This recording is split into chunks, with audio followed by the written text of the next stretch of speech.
ನಮಸ್ತೆ ಎಲ್ಲರಿಗೂ, ನಾನು Nandini. Welcome back to my YouTube channel.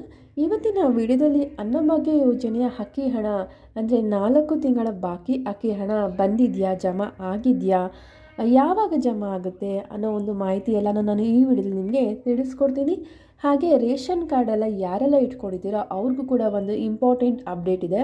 So ಈ ಎಲ್ಲ ಮಾಹಿತಿನ ನಾನು ಈ ವಿಡಿಯೋದಲ್ಲಿ ನಿಮಗೆ ತಿಳಿಸ್ಕೊಡ್ತೀನಿ. ಅದಕ್ಕೂ ಮುಂಚೆ ನೀವೇನಾದರೂ ಫಸ್ಟ್ ನಮ್ಮ ಚಾನಲ್ ನೋಡ್ತಾ ಇದ್ದರೆ ಪ್ಲೀಸ್ ಸಬ್ಸ್ಕ್ರೈಬ್ ಮಾಡ್ಕೊಂಡು ನೋಡಿ. ಹಾಗೆ ವಿಡಿಯೋನ ಕಂಪ್ಲೀಟಾಗಿ ವಾಚ್ ಮಾಡಿದ್ರೆ ನಿಮಗೆ ಮಾಹಿತಿ ಕೂಡ ಕಂಪ್ಲೀಟಾಗಿ ಅರ್ಥ ಆಗುತ್ತೆ. ಅನ್ನಭಾಗ್ಯ ಫಲಾನುಭವಿಗಳೆಲ್ಲ ಯಾರೆಲ್ಲ ಇದ್ದೀರಾ, ಕಳೆದ 4 ತಿಂಗಳಿಂದ ಈ ಒಂದು ಅಕ್ಕಿ ಹಣಕ್ಕೋಸ್ಕರ ಕಾಯ್ತಾನೆ ಇದ್ದೀರಾ. ಆದರೆ ಸರ್ಕಾರದವರು ಇವತ್ತು ಬಿಡುಗಡೆ ಮಾಡ್ತೀವಿ, ನಾಳೆ ಬಿಡುಗಡೆ ಮಾಡ್ತೀವಿ ಅಂತ 4 ತಿಂಗಳಿಂದ ಹೇಳ್ಕೊಂಡೇ ಬಂದರು. ಕೆಲವೊಂದಷ್ಟು BPL ಕಾರ್ಡ್ಗಳನ್ನು ರದ್ದು ಮಾಡೋದಕ್ಕೂ ಶುರು ಮಾಡಿದ್ರು. ಹಾಗೆಲ್ಲ ಒಂದಷ್ಟು ಸಮಸ್ಯೆಗಳಾಯಿತು. ಅವಾಗೆಲ್ಲ ತಾಂತ್ರಿಕ ದೋಷ ಇದೆ, ಇನ್ನೂ ಹಣ ಬಿಡುಗಡೆ ಮಾಡೋದಕ್ಕೆ ನಮಗೆ ಲೇಟ್ ಆಗುತ್ತೆ ಅನ್ನೋದು ಮಾಹಿತಿನ ಹೇಳ್ಕೊಂಡೇ ಬಂದರು. ಆದರೆ ಕಳೆದ ತಿಂಗಳು ಡಿಸೆಂಬರ್ಲೂ ಸಹ ಏನು ಹೇಳಿದ್ರು ಅಂದರೆ KH ಮುನಿಯಪ್ಪ ಅವರು ಒಂದು ಅಪ್ಡೇಟನ್ನು ಕೊಟ್ಟಿದ್ದರು. ಹಣ ನಾವು ಬಿಡುಗಡೆ ಮಾಡಿದ್ದೀವಿ, ಇನ್ನೇನು DBT ಮೂಲಕ ನಿಮ್ಮ ಎಲ್ಲರ ಖಾತೆಗಳಿಗೆ ಹಣ ಬರುತ್ತೆ, ನೀವು ಸ್ಟೇಟಸ್ನ ಚೆಕ್ ಮಾಡ್ಕೊಳ್ಳಿ ಅನ್ನೋ ಒಂದು ಮಾಹಿತಿನ ಕೊಟ್ಟಿದ್ದರು. ಆದರೆ ಹೊಸ ವರ್ಷ ಕಳೆದು 15 ದಿವಸಗಳಾದರೂ ಕೂಡ ಇನ್ನೂ ಅನ್ನಭಾಗ್ಯ ಯೋಜನೆ ಹಣವೇ ಬಂದಿಲ್ಲ. ಎಷ್ಟೋ ಜನಕ್ಕೆ ಇನ್ನು ರೇಷನ್ ಕೂಡ ಇವರಿಗೆ ಸಿಗ್ತಾ ಇಲ್ಲ. ಕೆಲವರಿಗೆ ಈ BPL ಕಾರ್ಡ್ ಸಮಸ್ಯೆಯಿಂದಾಗಿ ಅಂದರೆ ಕೆಲವರಿಗೆಲ್ಲ ಅರ್ಹರಿದ್ದರೂ ಕೂಡ ಅವ್ರಿಗೆ BPL ಕಾರ್ಡ್ ರದ್ದಾಗಿರೋದ್ರಿಂದ ಕೆಲವರಿಗೆ 2 ತಿಂಗಳ ಒಂದು ರೇಷನ್ ಕೂಡ ಸಿಕ್ಕಿಲ್ಲ. ಹಾಗೆ ಅನ್ನಭಾಗ್ಯ ಯೋಜನೆ ಹಣ ಕೂಡ ಸಿಗ್ತಾ ಇಲ್ಲ. ಇನ್ನು ಗೃಹಲಕ್ಷ್ಮಿ ಹಣನೂ ಕೂಡ ಕೆಲವೊಮ್ಮೆ 1 ತಿಂಗಳಿಗೂ ಹಾಕ್ತಾರೆ, ಕೆಲವೊಮ್ಮೆ 2 ತಿಂಗಳಿಗೊಂದು ಸಲ ಹಾಕ್ತಾರೆ. ಈ ರೀತಿಯಾಗಿ ಎಲ್ಲ ಸಮಸ್ಯೆಯಿಂದ ಬಡವ್ರಿಗಂತೂ ತುಂಬಾ ಒಂದು ಪ್ರಾಬ್ಲಮ್ ಆಗ್ತಾಯಿದೆ ಅಂತಲೇ ಹೇಳ್ಬೋದು. ಎಷ್ಟೋ ಜನ ಈ ಒಂದು ಅಕ್ಕಿ ಹಣಕ್ಕೋಸ್ಕರನೇ ಕಾಯ್ಕೊಂಡಿರ್ತಾರೆ. ಏನೋ ಒಂದು ಜೀವನಕ್ಕಾಗುತ್ತೆ, ಒಂದು ರೇಷನ್ ತರ್ಬೋದು ಮನೆಗೆ ಅನ್ನೋ ಒಂದು ಥರದಲ್ಲಿ ಪಾಪ ಬಡ ಜನರು ತುಂಬ ಒಂದು ಕಾಯ್ತಾ ಇರ್ತಾರೆ. ಆದರೆ 1 ತಿಂಗಳ ಅಕ್ಕಿ ಹಣ ಅಂದರೆ ಪರವಾಗಿಲ್ಲ, ಇವಾಗ 4 ತಿಂಗಳ ಅಕ್ಕಿ ಹಣ ಇವಾಗ ಬಿಡುಗಡೆ ಆಗಬೇಕಾಗಿದೆ. ಹಾಗೆ ಕೆಲವೊಂದು ನೀವು ಬೇರೆ ಬೇರೆ ಯೂಟ್ಯೂಬ್ ಚಾನಲಲ್ಲಿ ನೋಡ್ಬೋದು, ಈಗಾಗಲೇ ಹಣ ಬಿಡುಗಡೆ ಆಗೋಗಿದೆ, 2 ತಿಂಗಳ ಹಣ ಬಿಡುಗಡೆ ಆಗಿದೆ, ಈ ರೀತಿಯಾಗಿ ಇವತ್ತು ಜಮಾ ಆಗುತ್ತೆ, ನಾಳೆ ಜಮಾ ಆಗುತ್ತೆ ಅನ್ನೋ ಒಂದು ಮಾಹಿತಿನ ಕೊಡ್ತಾ ಇರ್ತಾರೆ. ಅದು ಖಂಡಿತವಾಗ್ಲೂ ಫೇಕ್ ನ್ಯೂಸ್ ಆಗಿದೆ. ಯಾಕೆ ಅಂದರೆ ಈ ಒಂದು ಆಗಸ್ಟ್ ನಂತರ ಅಂದರೆ ಸೆಪ್ಟೆಂಬರ್ ಆಗಿರ್ಬೋದು, ಅಕ್ಟೋಬರ್ ಆಗಿರ್ಬೋದು, ನವೆಂಬರ್, ಡಿಸೆಂಬರ್ ಯಾವುದೇ ಒಂದು ತಿಂಗಳ ಇನ್ನು ಅನ್ನಭಾಗ್ಯ ಯೋಜನೆ ಹಣ ಸರ್ಕಾರ ಬಿಡುಗಡೆನೇ ಮಾಡಿಲ್ಲ. ಸುಮ್ಮನೆ ಅವರೇನೋ ಒಂದು ವ್ಯೂಸ್ಗೋಸ್ಕರ ಫೇಕ್ ನ್ಯೂಸ್ ಹಾಕಿ ಎಲ್ಲರಿಗೂ ಕೂಡ ಕನ್ಫ್ಯೂಷನ್ ಮಾಡ್ಕೊತಾ ಇದ್ದಾರೆ. ಸೊ ಹಾಗಾಗಿ ಒಂದು ಕ್ಲಾರಿಟಿ ಏನು ಅಂದರೆ ಅನ್ನಭಾಗ್ಯ ಯೋಜನೆ ಹಣ ಇನ್ನೂ ಬಿಡುಗಡೆ ಆಗಿಲ್ಲ. ಸೊ ಹಾಗಾಗಿ ಗಾಬರಿನ ಪಡ್ಕೊಂಬಿಡಿ.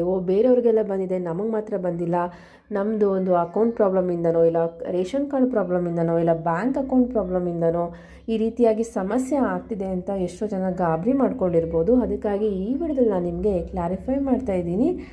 ಯಾವುದೇ ಒಂದು ಸೆಪ್ಟೆಂಬರ್ ತಿಂಗಳ ನಂತರ ಯಾವುದೇ ಒಂದು ಅನ್ನಭಾಗ್ಯ ಯೋಜನೆ ಹಣ ಬಿಡುಗಡೆನೇ ಆಗಿಲ್ಲ.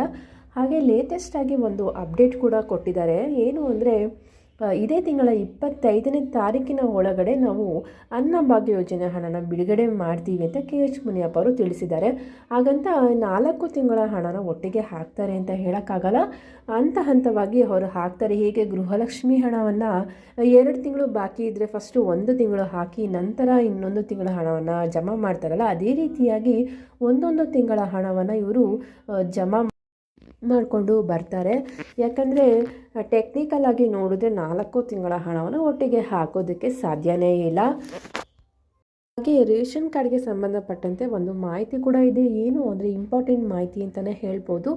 ರೇಷನ್ ಕಾರ್ಡ್ ತಿದ್ದುಪಡಿಗೆ ಇವಾಗ ಅವಕಾಶವನ್ನು ಮಾಡಿಕೊಟ್ಟಿದ್ದಾರೆ. ಯಾರೆಲ್ಲ ಒಂದು ಅಡ್ರೆಸ್ ಚೇಂಜ್ ಇರ್ಬೋದು, ನೇಮ್ ಚೇಂಜ್ ಇರ್ಬೋದು, ಇಲ್ಲ ಹೊಸದಾಗಿ ಹೆಸರನ್ನು ಆ್ಯಡ್ ಮಾಡಬೇಕಾಗಿದ್ರೆ, ಇಲ್ಲ ರೇಷನ್ ಕಾರ್ಡಿಂದ ಹೆಸರನ್ನು ರಿಮೂವ್ ಮಾಡಬೇಕು ಅಂತ ಇದ್ರೂ, ಮೊಬೈಲ್ ನಂಬರ್ ಚೇಂಜ್ ಮಾಡಬೇಕಾಗಿದ್ರೂ, ಮತ್ತು KYC ಮಾಡಿಸ್ಬೇಕಂತ ಇದ್ರೂ ನೀವು ಇವಾಗ ಹೋಗಿ ಎಲ್ಲ ಒಂದು ಬೆಂಗಳೂರನ್ನು, ಗ್ರಾಮವನ್ನು, ಕರ್ನಾಟಕವನ್ನು ಈ ರೀತಿಯಾಗಿ CSC ಸೇವಾ ಕೇಂದ್ರಗಳಲ್ಲಿ ಹೋಗಿ ನೀವು ಈ ಒಂದು ತಿದ್ದುಪಡಿಯನ್ನು ಮಾಡಿಸ್ಬೋದಾಗಿದೆ. ಇದೇ ತಿಂಗಳ 31ನೇ ತಾರೀಕಿನ ಒಳಗಡೆ ನೀವು ಮಾಡಿಸ್ಬೇಕಾಗಿದೆ. ಯಾಕಂದರೆ ಸರ್ಕಾರ ಅವಾಗವರೆಗೂ ಅವಕಾಶವನ್ನು ಮಾಡಿಕೊಟ್ಟಿದೆ. ಸೊ ಹಾಗಾಗಿ ಏನೇ ಒಂದು ನೀವು ತಿದ್ದುಪಡಿನ ಮಾಡಿಸ್ಬೇಕಾಗಿದ್ರೂ ಈಗಲೇ ಮಾಡಿಸ್ಕೊಂಬಿಡಿ. ಆಮೇಲೆ ನಿಮಗೆ ಅವಕಾಶ ಕೊಡ್ತಾರೋ ಇಲ್ವೋ ಗೊತ್ತಿಲ್ಲ. ಆಮೇಲೆ ಇವಾಗ ರೇಷನ್ ಕಾರ್ಡ್ಗೆ KYC ಮಾಡೋದು ಕಡ್ಡಾಯ ಆಗಿದೆ. KYC ಅಂದರೆ ನಿಮಗೆ ಗೊತ್ತಿಲ್ಲ ಅಂದರೆ ಹೇಳ್ತೀನಿ, ಕೇಳಿಸ್ಕೊಳ್ಳಿ. ರೇಷನ್ ಕಾರ್ಡ್ಗೆ ನಿಮ್ಮ ಒಂದು ಆಧಾರ್ ಕಾರ್ಡನ್ನು ಲಿಂಕ್ ಮಾಡಿಸ್ಬೇಕಾಗಿರುತ್ತೆ. ಈ ರೀತಿಯಾಗಿ ಒಂದು ರೀತಿಯ KYC ಆಗುತ್ತೆ. ಇನ್ನೊಂದು ರೀತಿಯ KYC ಅಂದರೆ ನಿಮ್ಮ ಒಂದು ರೇಷನ್ ಕಾರ್ಡ್ಗೆ ಬಯೋಮೆಟ್ರಿಕ್ ಮಾಡಿಸ್ಬೇಕಾಗುತ್ತೆ. ಸೊ 2 ರೀತಿಯ EKYC ಆಗಿರಲೇಬೇಕಾಗುತ್ತೆ. EKYC ಆಗಿಲ್ಲ ಅಂದರೆ ನಿಮ್ಮ ಒಂದು ಕಾರ್ಡು ಡಿಆಕ್ಟಿವೇಟ್ ಆಗುತ್ತೆ. ನಿಮ್ಮ ಒಂದು ರೇಷನ್ ಕಾರ್ಡೇ ಡಿಆಕ್ಟಿವೇಟ್ ಆಗಿಬಿಟ್ರೆ ನಿಮ್ಗೆ ಅನ್ನಭಾಗ್ಯ ಯೋಜನೆ ಅಕ್ಕಿ ಹಣ ಆಗಿರ್ಬೋದು, ಗೃಹಲಕ್ಷ್ಮಿ ಯೋಜನೆ ಹಣ ಆಗಿರ್ಬೋದು, ಇದು ಯಾವುದೂ ಸಹ ಇನ್ನು ಮುಂದೆ ಬರೋದಿಲ್ಲ. ಹಾಗಾಗಿ ಈ ಒಂದು ರೇಷನ್ ಕಾರ್ಡ್ಗೆ EKYC ಮಾಡಿಸೋದು ಕಡ್ಡಾಯ ಆಗಿದೆ. ಇದನ್ನೆಲ್ಲ ನೀವು ಇದೇ ತಿಂಗಳ 31ರ ಒಳಗೆ ನೀವು CSC ಕೇಂದ್ರಗಳಿಗೆ ಹೋಗಿ ನೀವು ಮಾಡಿಸ್ಕೋಬೋದಾಗಿದೆ. ಇದಿಷ್ಟು ಅನ್ನಭಾಗ್ಯ ಯೋಜನೆಗೆ ಸಂಬಂಧಪಟ್ಟಂಥ ಲೇಟೆಸ್ಟಾಗಿ ಬಂದಿರುವಂಥ ಒಂದಷ್ಟು ಮಾಹಿತಿಗಳು. ಈ ಮಾಹಿತಿ ನಿಮಗೆ ಸ್ವಲ್ಪ ಯೂಸ್ಫುಲ್ ಅನಿಸಿದರೆ ಲೈಕ್ ಮಾಡಿ ಹಾಗೂ ಎಲ್ಲರಿಗೂ ಕೂಡ ನೀವು ಶೇರ್ ಮಾಡಿ. ಮತ್ತೆ ಸಿಗೋಣ ಮುಂದಿನ ವಿಡಿಯೋದಲ್ಲಿ. ವಿಡಿಯೋ ನೋಡೋದಕ್ಕಾಗಿ ಧನ್ಯವಾದಗಳು.